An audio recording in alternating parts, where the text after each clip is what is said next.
Hello, I'm Adrian Finnegan. This is Counting the Cost on Al Jazeera, your look at the world of business and economics. This week, India, the sixth biggest economy and the pharmacy to the world. But behind the numbers, the cracks the pandemic has laid bare, its economic frailties, despite its vaccine diplomacy and hopes that it would rise to become a bulwark to China.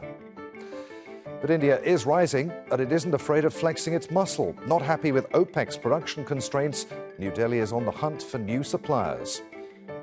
And financing the destruction of forests, China pours billions overseas whilst saving and expanding its own forests. The fastest growing economy has been gearing up to overtake its former colonial power, Britain, to rank as the world's fifth biggest. On so many levels, it was a huge matter of pride for India, which is part of the G20 rich club, a rising power, the West's counter to neighbouring China. India is the pharmacy to the world, and it was going to supply much-needed vaccines to the World Health Organization. From Bhutan to Paraguay, vaccines were a tool for diplomacy. But a deadly second coronavirus wave has revealed cracks in India's growth story. As families desperately sought hospital beds, medicines and oxygen, government hubris was found wanting. As a percentage of GDP, it has the second lowest spend on healthcare amongst G20 nations. And this is how the data over the last 2 decades stacks up. Now, this is India and its two neighbours, Pakistan and Bangladesh. It clearly shows that it's outspending its neighbours as a percentage of GDP. But if you bring in China, another nation with a billion-plus population and vastly bigger economy, you can see that India is well below China's spending. Now, bring in the world, and both countries are spending less than half of the world's average. Now, India was in the throes of a prolonged slowdown even before the pandemic struck. More than 230 million people fell into poverty last year, and the poorest 20% of households saw their entire income vanish in April and May as business ground to a halt. But despite that, Prime Minister Narendra Modi managed to address election rallies and march 150 million voters to the polls. Those rallies, including religious gatherings, are thought to have contributed to a record number of coronavirus deaths. Much of Modi's failure in economics, from scrapping widely held currency notes to the bungled rollout of tax changes, have largely been forgiven, but rocketing COVID cases and deaths may finally be denting his popularity. People have taken to social media to question billions being spent on a sprawling new parliament complex and changes to central Delhi. The $2.7 billion vanity project should be ready for 2024, just as Modi faces re-election for a third term. Time for some analysis. I'm delighted to say joining us via Skype from Singapore is Shilan Shah, Senior India Economist at Capital Economics. Welcome to Counting the Cost. Prime Minister Modi last year was quick to call for a lockdown, less so this second time around, and yet much of the heavy lifting of getting on top of this crisis has been left to state governments. What do you think of his leadership? Well, I think the economic toll from last year certainly played a role in terms of how the government approached the surge in virus cases this year. There were, I think, another key difference was there's a little bit more knowledge about the virus, so it was probably felt that state governments could react to the virus situation with more localized lockdowns, and that would require more sort of leadership from the state level rather than from the central government. So I think all of that has probably meant two things. One is that restrictions were in India have been much more localized and targeted. The downside, I guess, you could argue, is that they took longer to be imposed than may have been ideal, which has meant that, well, initially at least, that the virus cases jumped very far, but there are at least signs now that the latest wave is being brought under control. India is one of the world's biggest economies, but the pandemic, I think we'd agree, has really shown the cracks. Is there going to be a reckoning? Is there going to have to be more spending on healthcare and infrastructure? Does India have the financial headroom for another massive budget like the one we saw in February? Well, in principle, yes. I mean, the risk of a public debt crisis in India is, to be honest, it's quite low. If you look at purely at public debt levels, then I mean they are very high, about 90% of GDP, which is high even by emerging market standards, especially high by emerging Asian standards.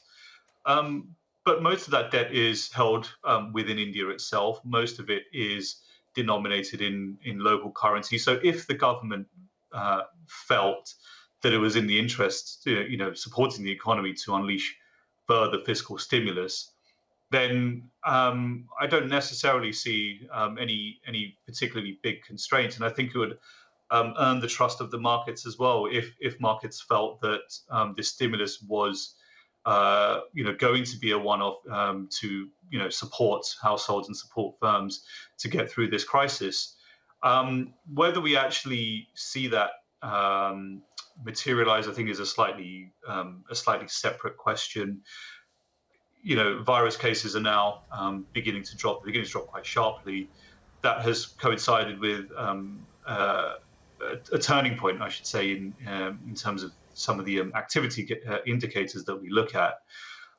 So there might be a sense that actually the worst is now over, in which case the need for a very, very big stimulus package or an additional stimulus package may be less pressing now than it was a month ago. What does the real-time data tell us about the state of India's economy right now?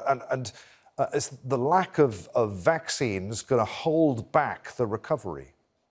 So the real-time data, the first thing that they show, one thing that really stands out is that the impact from the latest wave of virus cases, but also tightening of restrictions, has been much more limited than last year. So if you look at things like mobility, things like use of public transport, even things like traffic congestion levels, they all dropped, but nowhere near to the extent that they did during last year's national lockdown. One other point that stands out is that the restrictions this time have been much more targeted. So if you look at electricity demand, for example, in India, it's held up much better this year than it did last year. Now, that's because 40% of electricity demand comes from industry, which has largely been kept open, even amongst the latest surge in virus cases. So the economic impact has been much less severe. Now that cases are beginning to drop, we are beginning to see some turning points in those data. So there's been a slight pickup, for example, in the use of public transport. Things like railway passenger numbers have edged up. Congestion levels seem to be edging up slightly as well. So what that suggests to me is that voluntary social distancing may be slightly less prevalent now than it was a couple of weeks ago.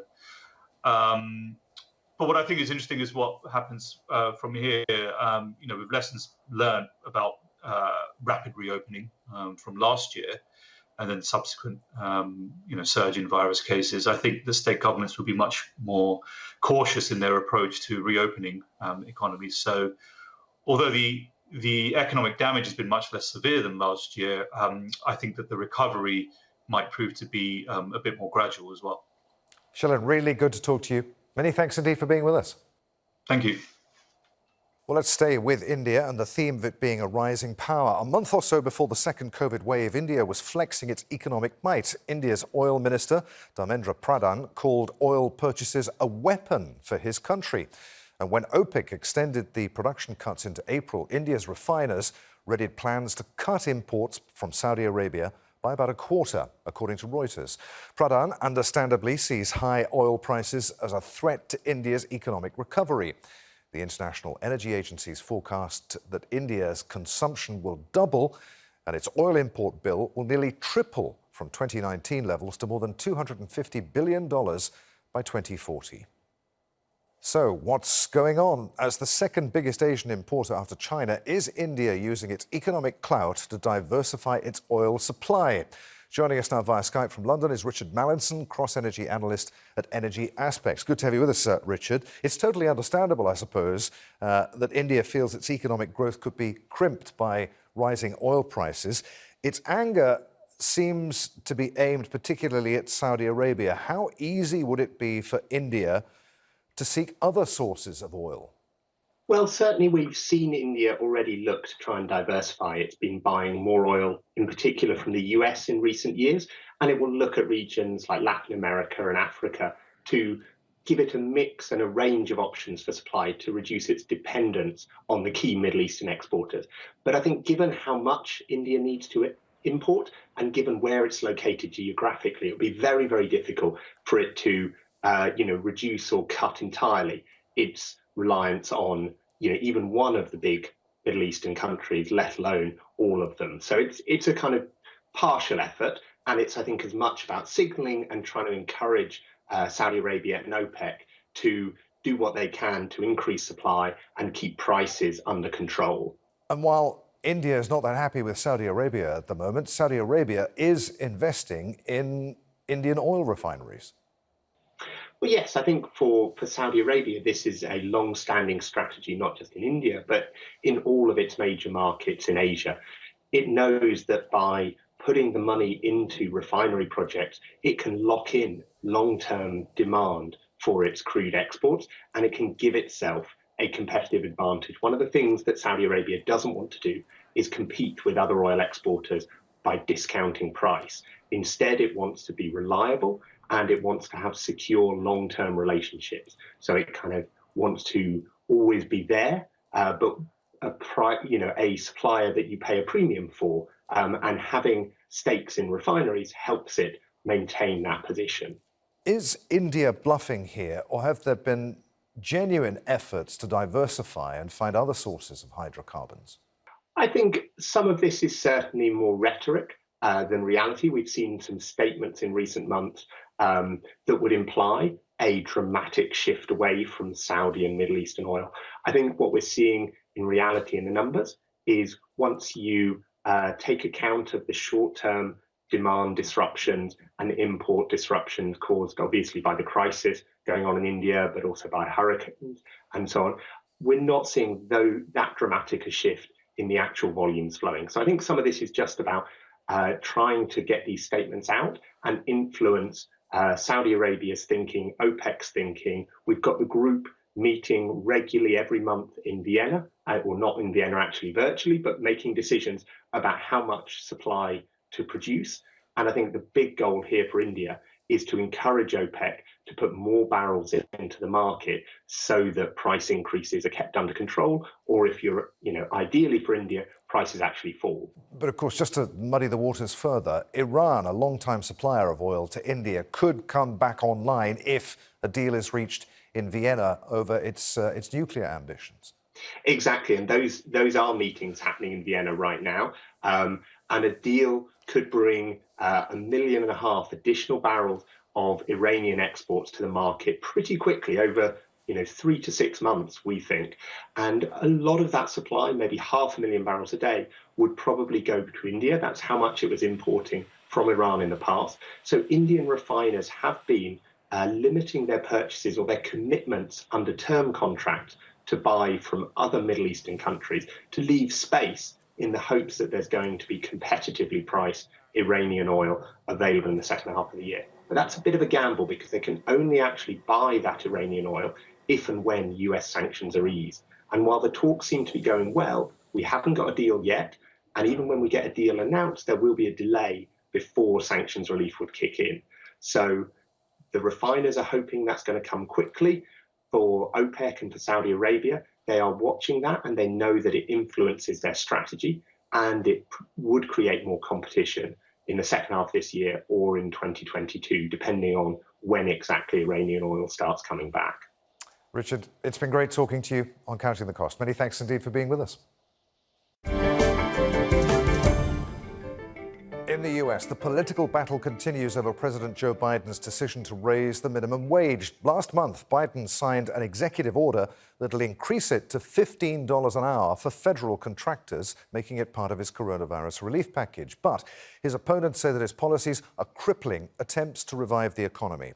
Al Jazeera's Mike Hanna reports from Washington. A DC restaurant set to reopen. like thousands of small businesses around the country attempting to reset in the wake of the pandemic. The minimum wage is one such issue. Dylan Delasanti hoping for new beginnings as manager of a restaurant recently reopened after being shut and then sold as COVID-19 raged. I'm very excited. I like being with people. But some are struggling to find enough workers to get their businesses going. And the drop in employment figures last month was seized on as evidence that the increased benefit payments removed an incentive to seek employment. Democrats insisted on extending increased unemployment benefits to September of this year, and now we're seeing the result. Reports suggest that many people are declining to return to work because they can make more money staying home and drawing unemployment benefits. The argument in Congress, too, that President Biden is using the pandemic to force through his stated desire to increase the minimum wage nationwide. While you're thinking about sending things to my desk, let's raise the minimum wage to $15. No one working 40 hours a week,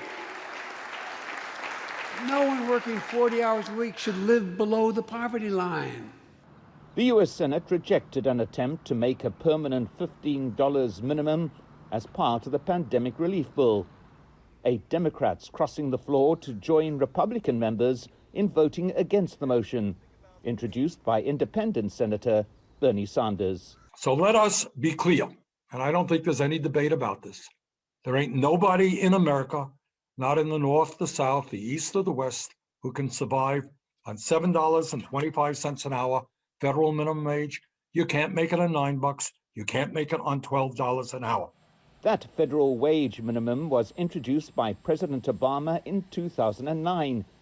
It only changed when President Biden signed an executive order raising the hourly wage pay to federal contractors, a drop in the ocean compared to instituting $15 an hour on a nationwide basis.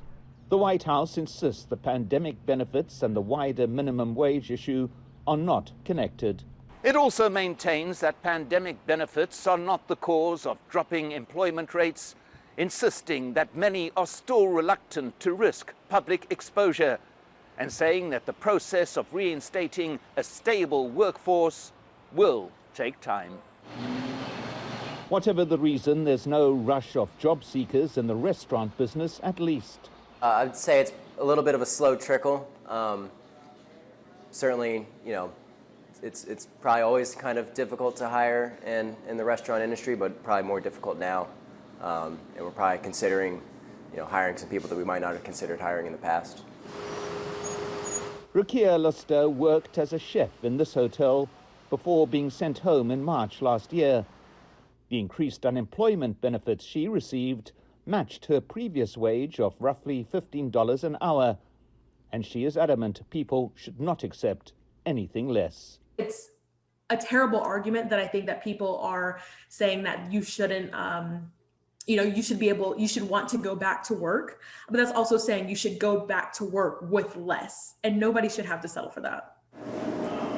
Underlying the debate about a minimum wage is the burning hope that things will get better, that the time of empty chairs and empty tables is past.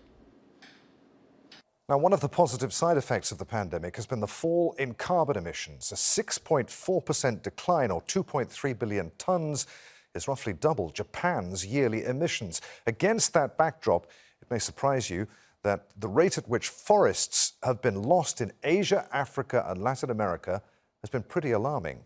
Forest loss alerts have increased by 77% compared to the average from 2017 to 2019, according to WWF Germany.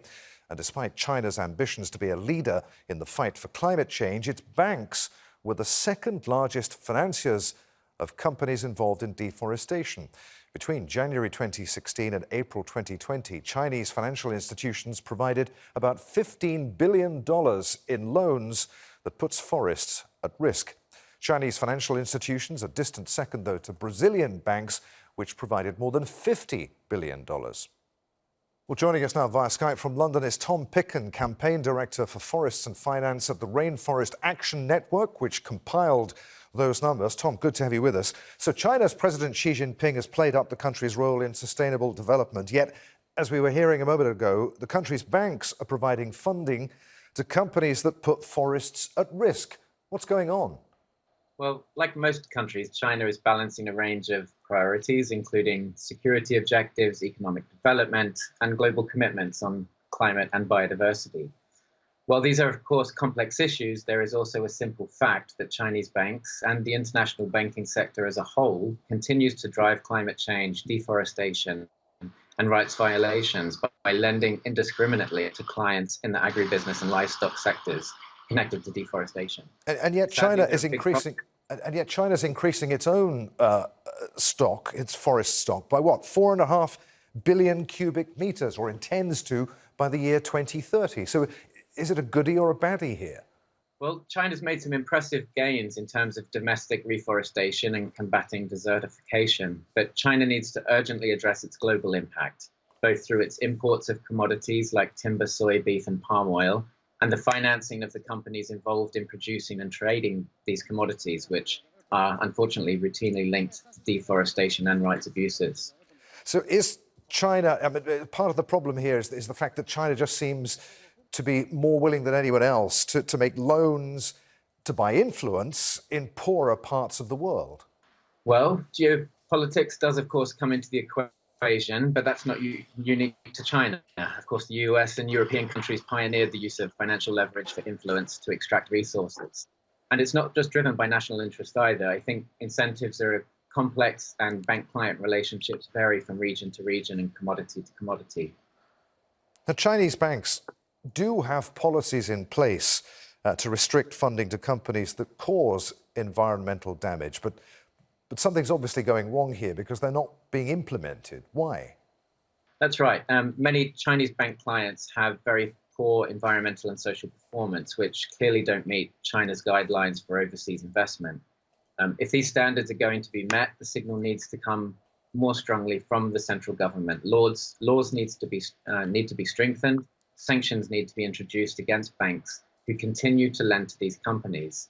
But again, this problem is not just about Chinese banks. Major international banks the world over continue to finance clients known to be linked to these sorts of serious environmental damage and social violations. I'd also say that while bank motive to maximize profits is not surprising, what is surprising is the failure of financial sector regulators. If we're going to meet the urgent global challenges of our time, then governments must instruct banks to shift capital away from fossil fuel expansion and deforestation and into renewables and sustainable community-controlled food systems.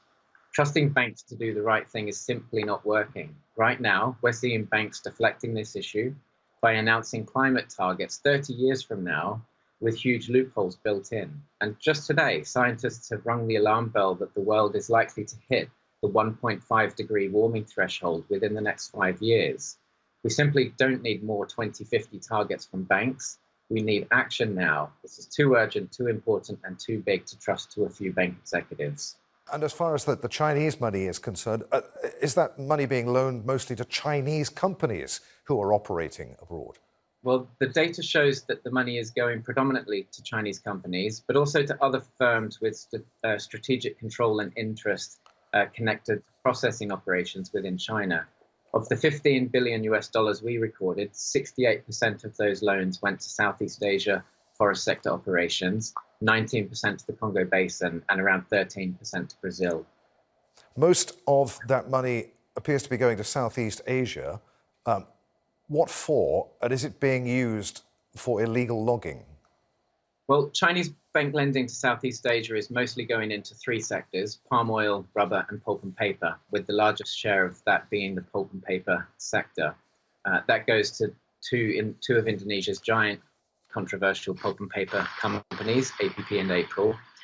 This sector has very strong links, and the family tycoons have very strong links to the Chinese banking sector, who have provided them with billions of dollars in credit to fund these vast empires and mills and related infrastructure. But these two pulp groups have had a disastrous impact on Indonesia's forests. They continue to be involved in hundreds of conflicts with local communities. And the Indonesian government has implicated these groups in being connected to the annual fire and haze crisis, which has been an environmental and public health disaster across Southeast Asia. Tom, it's been really good to talk to you on Counting the Cost. Many thanks indeed for being with us. Thank you.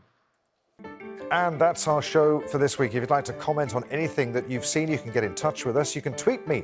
I'm at @Finnegan on Twitter. Please use the hashtag AJCTC when you do.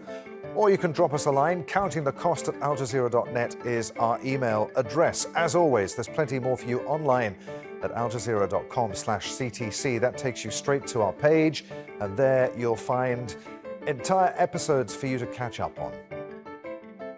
But that's it for this edition of Counting the Cost. I'm Adrian Finnegan from the whole team here in Doha. Thanks for being with us. The news on Al Jazeera is next.